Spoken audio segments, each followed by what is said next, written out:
Hello internet friends, in this video I will be testing the fuel tank to make sure that it does not leak, at least out the front. The best way I was able to come up with this is to fill it with water, which is what I did to the last tank, only this time I realized when I want to empty it I have a giant basin full of water that I can empty all this water into instead of emptying it into a bucket. So this holds 25 gallons, and I need to put 25 gallons somewhere. So putting it in the pool seemed like the best place. And I don't know if you just saw, but I detected a leak. Apparently when I was forming the vent line, I cracked it right at the fitting.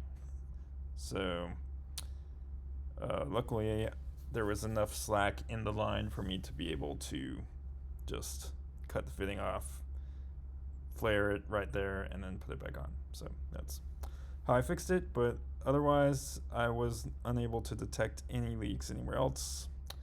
And I just dumped the water back in the pool, dried out the tank, and then before you put the back on the tank, you probably want to vacuum any crap that's left in the tank out. Because once you put this back on, it's the only way things are getting out of the tank are through the fuel pickup line, and you do not want crap to go through the fuel pickup line. That will just result in sad things for you. So let's see what else. Scruffed up the mating surfaces with some Scotch-Brite so the Pro Seal will adhere better, or so I'm told. I haven't done any empirical testing on that. I'm just taking that as common knowledge that's been passed on through the years. I don't know that I will ever test that and take some smooth aluminum and some scuffed aluminum and test Pro Seal adherence. I'm just gonna do what I have been told. But I am excited to be almost done with Pro Seal here. So not many other places on the plane that require sealant, at least not as a sealant, mostly probably as an adhesive or a vibration dampener.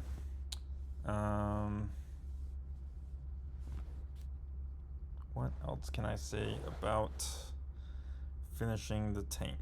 After my plans for after this are I need to put the fuel pickup fittings on, so do that. And then install the tank on the wings. So I have the leading edges finished, and this will be both fuel tanks finished, so I should be able to install them on the wing that I have finished. I can't remember if it's the left or right wing that I have. So I'll finish that wing, and then I'll build the next wing and then install that and be done with wings. So that will be good. I also have the Fly LEDs kit to put the wingtip lights on, so I'll do that. Then I guess I'll be back to the fuselage, and I have the finishing kit, so I'll finish up the fuselage, put the landing gear on, mount the engine. That will be really exciting. Okay, what can I say about this part? The gun is super helpful for this part. I recommend having this Pro Seal gun to do these tanks, especially to put this back on. I didn't use it for putting the ribs on, like it wasn't that useful for the ribs, but it's definitely useful for putting the rear baffle on. Like you have to make this bead of Pro Seal that is just, it would be very hard to do with a popsicle stick. So if you also are using a Pro Seal gun or want to know more, scan this QR code, specifically the Slack one, and come join our Slack group.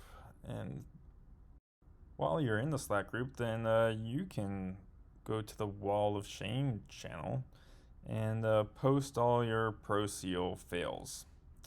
So I will see you there and see you in the next video.